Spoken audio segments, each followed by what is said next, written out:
ছোটবেলা থেকে একটা ভাব সম্প্রসারণ শুনছি, সব পাখি মাছ খায়, মাছরাঙার দোষ হয়, মানে মাছরাঙা পাখিরই দোষ হয় যে মাছ খাওয়ার অভিযোগ তার বিরুদ্ধে। দর্শক, গতকালকে আমাদের ডিবি প্রধান হারুন ভাই সাংবাদিকদের একটা প্রশ্নের জবাবে, যেহেতু গতকালকে বিশ্ব মানবাধিকার দিবস ছিল, তো সেই ইস্যুতে তিনি আসলে বর্তমানে তার পরিস্থিতি, ইভেন বাংলাদেশ পুলিশে বা আইনশৃঙ্খলা বাহিনীতে যারা কাজ করে তাদের পরিস্থিতি নিয়ে তিনি কিছু কথা বলেছেন। কথাগুলো অনেকটা আবেগপ্রবণ ছিল, চোখের কোণায় পানিও ছিল। যদিও এই দৃশ্যটা একটা ভিন্ন রকম দৃশ্য, কিন্তু যেহেতু ব্যক্তিরা ডিবি হারুন ভাই, স্বাভাবিকভাবেই সামাজিক যোগাযোগ মাধ্যমে ওনার এই বক্তব্যগুলোকে মানে নানানভাবে কমেন্টে আবার কিছুটা খোঁচও মারা হয়েছে। ওনার কথাগুলো সঠিক নাকি ভুল সেটাই হচ্ছে কথা। এই মুহূর্তে বাংলাদেশের আইনশৃঙ্খলা বাহিনীতে আজকের এই ভিডিওটা যারা পুলিশ আছেন তাদের জন্য শেয়ার করেন। আপনাদের কথাগুলো আজকে আমি বলার চেষ্টা করি। ইনবক্সে তো অনেকে অনেক কথা বলেন, দেখেন আমার আসলে ওইভাবে সময় সুযোগ হয়ে ওঠে না। যারা এই মুহূর্তে পুলিশে চাকরি করে তারা কিন্তু আমাদেরই ফ্যামিলির সদস্য, ভাই, আত্মীয় স্বজন, কেউ না কেউ, তাই না?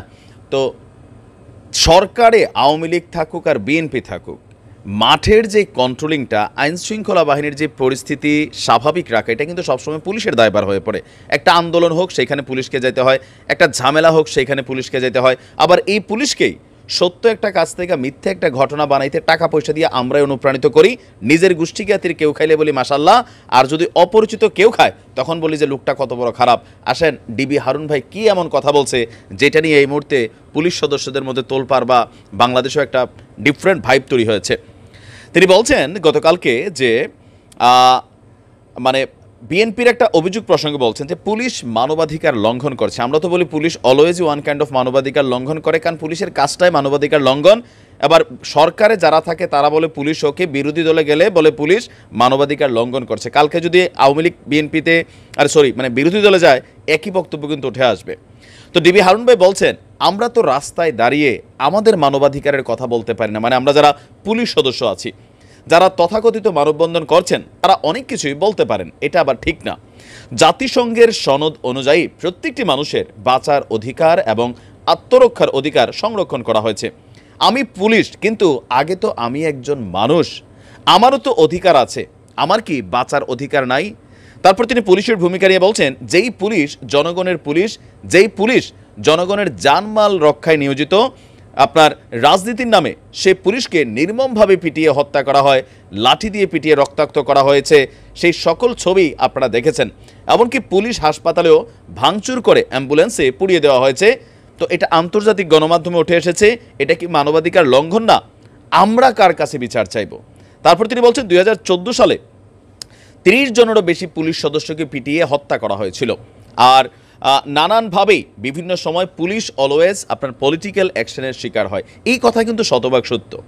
আমি আবারও বলি, সরকারে আওয়ামী লীগ থাকলে বিএনপি বলে পুলিশ খারাপ, আবার বিএনপি যদি সরকারে থাকে, এই আওয়ামী লীগই আজকের দিনে আমাদের স্বরাষ্ট্রমন্ত্রী থেকে শুরু করে যারাই মন্ত্রী এমপি সবাই বলছেন যে পুলিশ ফাইন, পুলিশের অ্যাকশনটা সুন্দর। কিন্তু এই মানুষগুলাই আবার যখন আগামীতে বিরোধী দলে যাবে, কখনো বিএনপি যখন পুলিশকে কন্ট্রোল করবে, এই মানুষগুলোর মুখ দিয়ে আসবে আমাদের সময় পুলিশ এত খারাপ ছিল না। বেসিক্যালি পুলিশ এমন একটা ডিপার্টমেন্ট, ভারত, বাংলাদেশ, পাকিস্তান, আমাদের এই অঞ্চলগুলোতে রাজনৈতিক যেই সরকার ক্ষমতায় থাকে তাদের দ্বারা পুলিশ ব্যবহৃত হয়। আর এই যে কনস্টেবল, এসআই এই শ্রেণীর যারা মানুষ আছেন, তারা উপরের অর্ডারকে ফলো করা ছাড়া তাদের কিছু করার নাই, কারণ তাদের দায়িত্বটাই হচ্ছে এটা, যার কারণে সবসময় পুলিশ অলওয়েজ বিতর্কে থাকে। তবে হ্যাঁ, পুলিশের মধ্যে ধৈর্য সহ্যের জায়গাটাও একটু কমে আসছে। আবার আমরা যারা বিভিন্ন সময় বিভিন্ন দলের পক্ষে আন্দোলন করি, বিপক্ষে আন্দোলন করি, আমাদের মধ্যেও একটা ঝামেলা দেখা দিছে। একদিকে পুলিশ যেমন মূল কাজ থেকে কিছু কিছু পুলিশ সদস্য বিভিন্ন সময় ছিনতাই, রাহাজানি, তারপর হচ্ছে অপহরণ, তারপর হচ্ছে পকেটে ইয়াবা দিয়া চালান, এইরকম অপকর্ম জড়িত আছে।